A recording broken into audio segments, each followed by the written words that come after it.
My clear and present danger opinion on the infirm 2025 budget, it is really an insult to an injury to the IQ of the Filipinos that the top priority of PBBM administration is dirty patronage dole out of money as remedial assistance to the marginalized sector.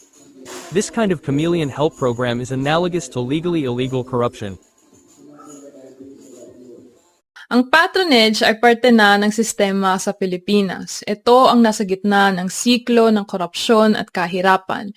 Pero ano muna ulit ang patronage? Ang patronage ay gawain ng mga politiko at ng kanilang mga pamilya kung saan nagbibigay sila ng quote-unquote tulong katulad na lang ng ayuda, pera o medical assistance kapalit ng loyalty at boto ng mga tao. Dito nila nagagamit ang kultura natin ng utang na loob at karamihan sa mga local government pati na ang patronage sa sistema nila at tinatawag itong institutional patronage. Isang halimbawa ng institutional patronage ay ang libreng birthday cake para sa mga senior sa Makati.